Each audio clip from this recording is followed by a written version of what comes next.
केफिन technologies का IPO 19 दिसंबर से शुरू होने वाला है। अगर मैं इस आईपीओ को एक लाइन के अंदर रिव्यू करूं तो मैं बस आपको इतना कहना चाहूंगा कि very interesting IPO, but one negative point listing इन के अकॉर्डिंग, यानी कि लिस्टिंग इन के अकॉर्डिंग एक नेगेटिव पॉइंट है जिसको आपको समझना बहुत ज्यादा जरूरी है। और एक बात मैं आपसे फिर कह देता हूं, इस वीडियो के अंदर मैं आपको केवल वही बताऊंगा जो आईपीओ की दृष्टि से ही आपको समझना जरूरी है। यहाँ पे हम ज्यादा लॉन्ग टर्म इन्वेस्टमेंट की बात नहीं करेंगे।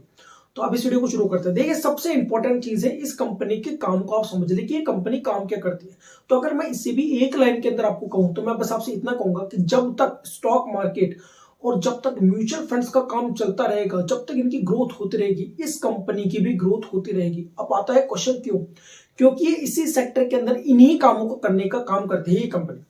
ये जितने भी म्यूचुअल फंड्स होते हैं, अच्छे अच्छे म्यूचुअल फंड्स होते हैं, एसेट मैनेजमेंट कंपनीज जो होती है, जैसे एचडीएफसी म्यूचुअल फंड्स हो गया, कोटक म्यूचुअल फंड्स हो गया, तो ये कंपनी म्यूचुअल फंड्स के फाइनेंशियल को देखने का काम करती है। यानी कि मान लीजिए कि कोई व्यक्ति एसआईपी ले रहा है, कोई व्यक्ति एसआईपी को क्लोज करवा रहा है, तो इनके जितने भी फाइनेंशियल है एक्यूरेट देखने का काम ये कंपनी का काम है। इसके अलावा आईपीओ में कितनी एप्लीकेशंस आई है, किनको रिफंड देना है, किनको अलॉटमेंट देना है, किनको क्रेडिट करने हैं शेयर डीमैट अकाउंट के अंदर, जितनी भी चीजें हैं उनका काम भी ये कंपनी बखूबी की तरह से करती आ रही है। तो इस बेसिक से प्लॉट से आपको ये समझ में आ गया होगा कि कंपनी का काम क्या है और आने वाले समय में कंपनी किस तरह से ग्रोथ कर सकती है। जिस तरह से शेयर मार्केट बढ़ेगा, म्यूचुअल फंड इंडस्ट्री बढ़ेगी, उसी तरह से ये काम, इस कंपनी की ग्रोथ भी बढ़ती जाएगी। और ये कमाती कैसे, ये भी समझ लीजिए।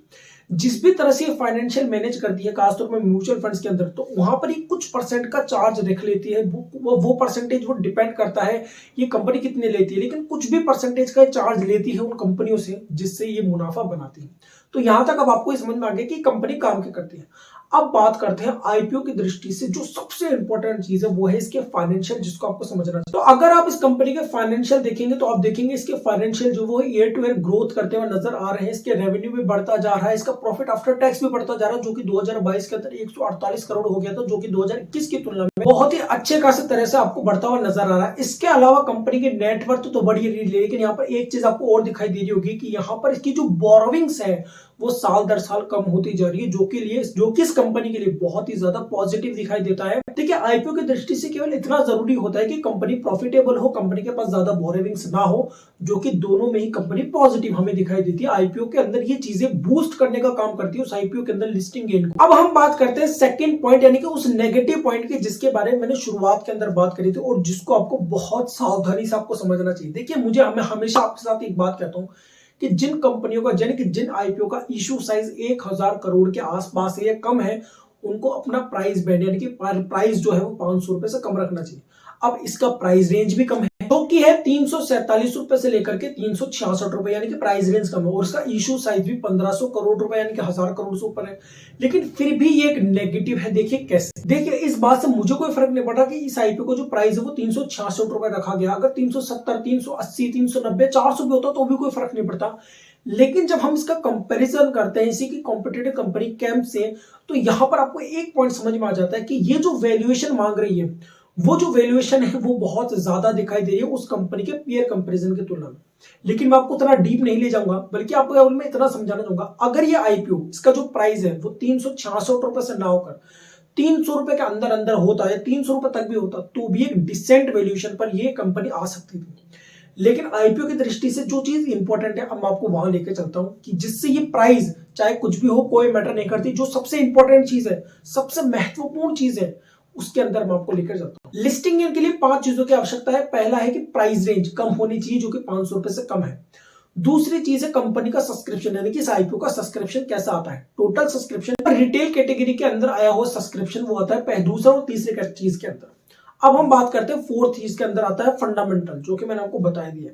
और पांचवी जो सबसे इंपॉर्टेंट चीज है वो आती है कंपनी की डिमांड, यानी कि हाइप। अब यहाँ पे एक पॉइंट समझ लीजिए, कंपनी का हाइप है, यहां पर सुन लीजिएगा, कंपनी की हाइप है, यानी कि इस कंपनी की जो डिमांड है, जो वैल्यू है, वो हर कोई जानता है कि जिस तरह स्टॉक मार्केट ग्रो होगा, जिस तरह से म्यूचुअल फंड इंडस्ट्री ग्रो होती रहेगी, तो इस कंपनी को प्रॉफिट होता रहेगा आने वाले समय पर भी। लेकिन यहीं पर सबसे ज्यादा लोग मात खा जाते हैं, क्योंकि यहां पर हाइप केवल है, वो हमें अभी तक दिखाई नहीं दी, वो दिखाई देगी सब्सक्रिप्शन के अंदर।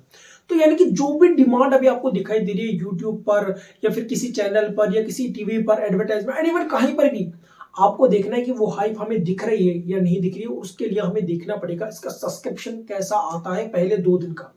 तो अगर मैं आपके बात बिल्कुल टू दी पॉइंट कहूं तो मैं आपसे इतना कहूंगा, अगर इस आईपीओ में आपको सब्सक्रिप्शन अच्छा मिले पहले 2 दिन के अंदर, चूंकि ये आईपीओ 19 तारीख से 21 तारीख को होगा क्लोज, तो आपको देखना है 20 तारीख का जो डाटा आएगा 5 बजे के आसपास, तो वहां आपको ये देखना है अगर इस आईपीओ का सब्सक्रिप्शन कम से कम 5 गुना तक आ चुका हो, यानी कि 4 से 5 गुना तक आ चुका हो, तो इस आईपीओ में आपको लिस्टिंग डेफिनेटली देखने को मिलेगा। फिर यहां पर ये कोई मैटर नहीं करता कि इसका जो ग्रे मार्केट प्रीमियम है वो कम आता है, इससे कोई फर्क नहीं पड़ता, आपको लिस्टिंग इन मिल जाएगा। और यही बात मैंने आपको सारे आईपीओ के अंदर कहा है, बिकॉज ये आईपीओ के अंदर जो ग्रे मार्केट प्रीमियम था वो कम था, लेकिन मैंने आपको कहा था कि इसके अंदर लिस्टिंग इन मिलेगा, इसका सब्सक्रिप्शन अच्छा है, तो इसी बेस पर मैंने आईपीओ में लिया और उसके अंदर बैठा भी रहा। आज बिकॉज का आईपीओ 400 रुपए से ऊपर पर है और अभी भी मैं उसमें इन्वेस्टमेंट, और जल्द ही आईपीओ स्ट्रेटजी पर एक ऐसी वीडियो आने वाली है जो कि आपने पूरे यूट्यूब पर कहीं नहीं देखी होगी, जिसको केवल आप देखकर टू दी पॉइंट आप ये बता देंगे कि इसमें आईपीओ को लिस्टिंग मिलेगा नहीं मिलेगा। आपको किसी चीज को देखने की आवश्यकता नहीं पड़ेगी, केवल टू दी पॉइंट देखकर आप ये बता देंगे कि इसमें आपको लिस्टिंग मिलेगा या नहीं मिलेगा। तो इन सारी बातों से आपको समझ में आ गया होगा कि इस आईपीओ में आपको इन्वेस्टमेंट करना है नहीं करना। लॉन्ग टर्म के अकॉर्डिंग भी आपको जिस तरह से कंपनी का मैंने आपको काम समझाया है, आपको समझ में आ गया होगा कि आपको इसमें बैठे रहना है निकलना है, सारा डिसीजन अब पूरा आप पर है।